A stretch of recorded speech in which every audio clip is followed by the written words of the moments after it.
Steve Tober with Coach Steve Romano of Queen of Peace in his first year, the Golden Griffiths. And Coach, a lot of excitement with Queen of Peace, a program that's had its ups and downs.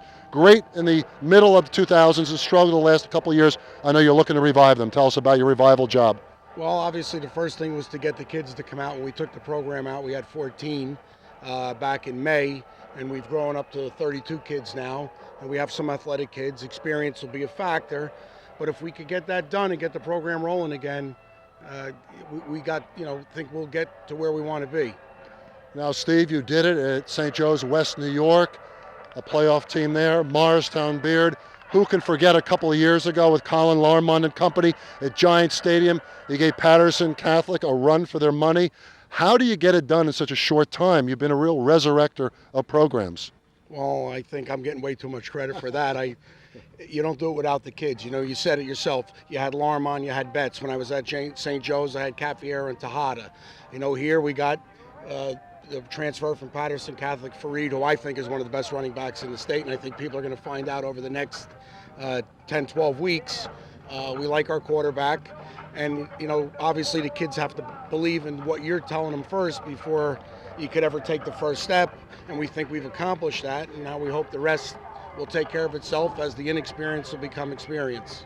Now, it's been done here before. We mentioned in the middle of the 2000s, Andrew Serco, 2004, won a non-public Group 2 championship. 2005, lost in the finals to a great St. Joe's Hamilton team. So it's been done at Queen of Peace. It's going to be done again. Well, I'll tell you, I watched some films of those days in the 90s and the 80s, and I have to tell you, the sidelines were packed, the alumni support was there, and it just seems the last few years it hasn't been there.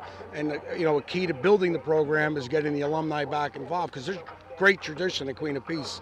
I mean, for years they had a lot of good kids. There's two kids right now that are probably going to be NFL draft choices. The Torsha kid, who's at Virginia, and the Palumbo kid at Temple. You know, they were on Queen of Peace 4 years ago. So a kid could advance to a whole nother level coming out of this program. We just got to get the kids believing in it again. Steve, the last couple of years, 4-6 under Ed Stinson, 2-8, 4-6 before that under Tom Ferrero. So not a winning season since that 05 team went 11-1. But your schedule's not easy. Week 1, Park Ridge, a team you would hope on paper, but you never know. You can do some things with. But Lodi week 2, never easy on the road, a very physical team. Emerson was a playoff team. You got Bogota, a traditional power. And at the end of the year, St. Mary's. Your schedule is unforgiving. We all know that going into this when we took the job. I think we play 5 playoff teams that were in the playoffs last year, and some of them were state champions. Bogota played, I think, at Giant Stadium, right, against Mountain Lakes, if I'm not... a couple years ago. Yeah. Right, yeah. So they are good programs, but, you know, that's what football's about. You don't want to go when you're always going to win. You want to go when you're supposed to lose, and then you win. And you've been able to resurrect, as we said, these teams and get them moving in the right direction. Now, Steve, you talk about your background. You have a strong relationship with Chet Parlavecchio, your cousin. Tell us about your Essex County roots. And you've been at some great assistance jobs also with Chet. Well, I grew up in Bloomfield. Raised my children are 30, 28, and 23 now. So being older allows me to have the time to be a head coach. Everything we learned practice-wise is 100% Chet.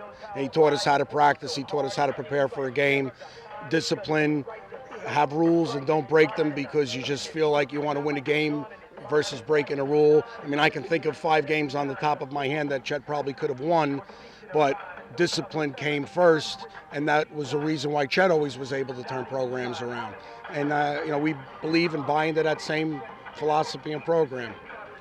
Discipline, fitness, your Golden Griffins obviously have that, Steve Romano, and best of luck today in a game scrimmage with Montclair Kimberly Academy and throughout the 2010 season. Thank you, Steve.